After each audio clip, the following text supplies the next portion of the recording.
Hey there, my name's Catherine. I'm a year 6 flower farmer, and I have always been intimidated by long form content. I always feel like I get really nervous, and I'm like, it's easier to create a reel and a short, and a long video is just really long. So I was like, how can I do this? My camera looks blurry, I'm sorry. So in my crazy little flower shed, I'm just gonna keep it really real, but this is where I do flowers. Maybe sometime I'll show you my space. This space is cool. This side is ugly.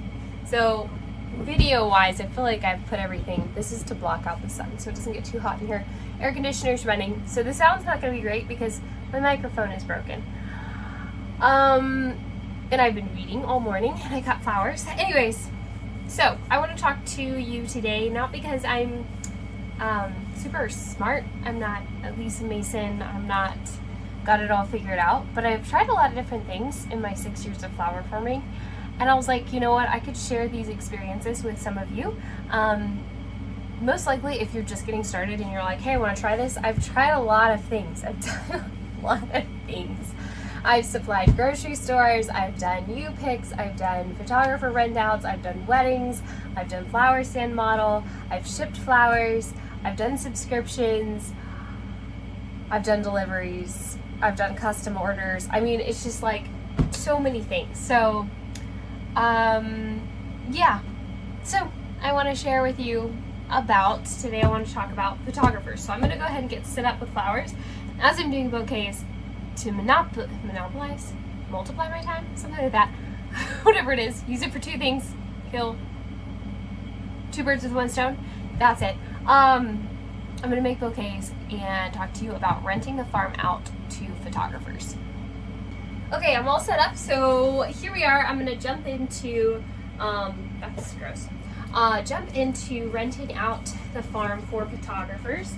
So I decided to rent out my farm to photographers because I felt like it was a more passive way to utilize the farm while I had lots of things growing, especially if you are growing more than you need for a U-Pick style.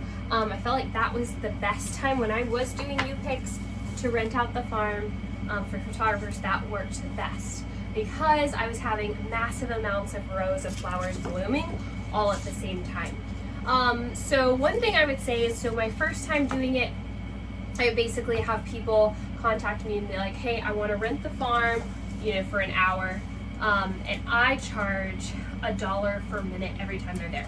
Photographers normally only do 1 hour to a half-hour sessions, so they're really not looking to be there most times past an hour. They actually like to do shorter sessions. So I actually had photographers reach out to me first before I did that. And I would say one of my biggest, this would be my first thing I would say is my biggest mistake for that first year was I allowed people to pay me after they came. So they would say, oh, I'm going to be there for a 1 hour session, and they would pay afterwards. The problem with that is, it's okay because actually you make more money in the end because they normally will stay longer past their time frame. But if you're trying to juggle a lot of schedules, say you have like a busy family life, and you're not, and you have a hard time telling people no, people can oftentimes take advantage of that situation, and they can stay on the farm longer than you were hoping they would. So actually how I've avoided that is having people rent and pay ahead of time for a 30-minute session, then they've already paid. And if they stay past that, they do have to pay more. So being really strict with that has been super helpful to make sure that people are not taking advantage of my time. Because even if I'm not here, I have to pay someone to be here to meet them and show them around the farm. Now, I would say it is a great way to make money for the farm. It is very profitable with a low input. So the only thing you would need to make sure is that you had good, basically photo spots, and you would have to upkeep your rows and cutting grass and weeding and all of that. Now that's just me. I like to make sure that my fields are really quality, that they're really beautiful for everyone. So that is one thing I would say if I was gonna rent out the farm, that it does in a beneficial way push you as a grower to have quality field and like what it looks like in upkeep of the farm. It actually pushes you to be better. So if you know, okay, we're gonna do photographers on Friday, it pushes you to have better maintenance. So I love it in that respect, because if not, I'm like, well, it's just me here. It doesn't matter what everything looks like. When you're renting it out, it really does matter. So that's the one thing I would say on that front. The other thing I would say is if you have a website, creating a portal where people can easily book. So that'll but it will encourage a photographer to want to book. This is pretty wiggly.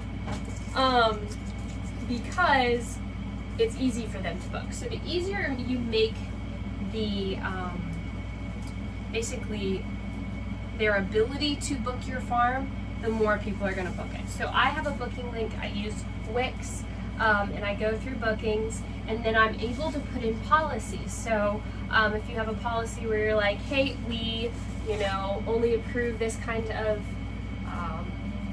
these kind of clients, or just particularities about your farm, or don't stay over the time limit, and if you do, you have to pay extra. Being clear about that.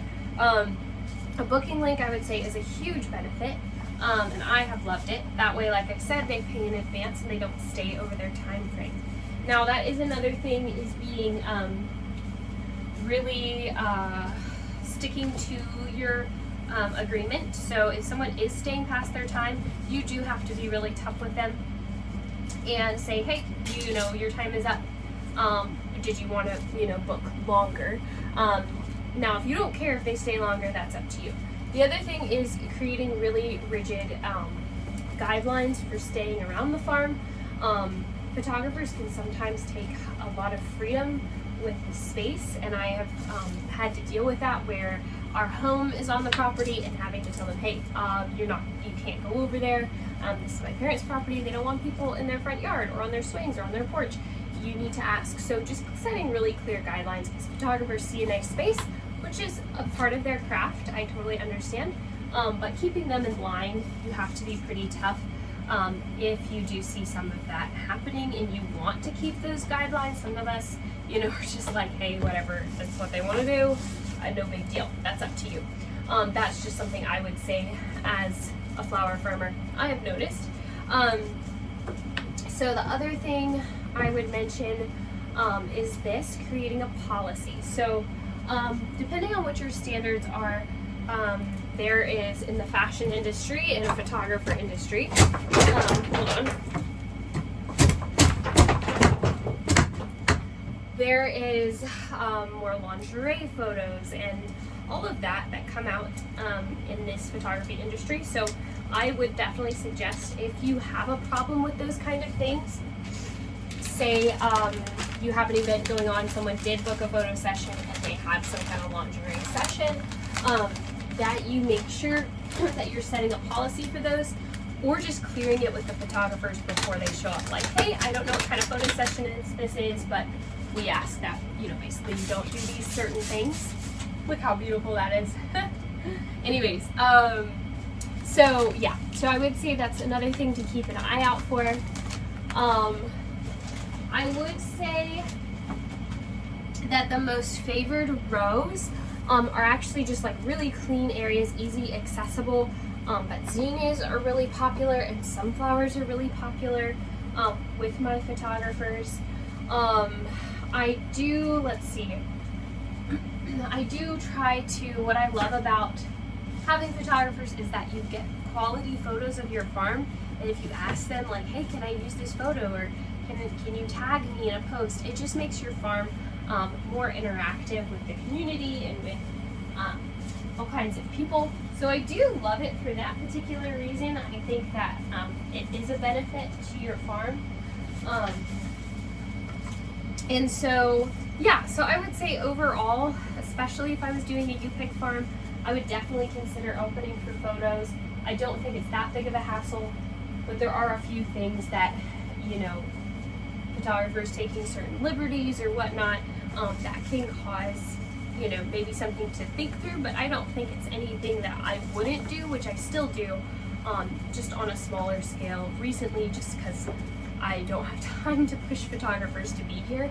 But I would say I do love that particularly for just keeping the farm up. It's actually pretty inspiring to be like, hey, we have to clean this up and get ready for people to show up here. We can't just like, oh, it's just us, so like, who cares if there's weeds over there, or I didn't weed eat this week, or yeah. So anyways, so those are my thoughts on renting the farm out. I will share my booking link below, that way you can see kind of how I do that, and what that looks like. But if you have any questions, leave them in the comments.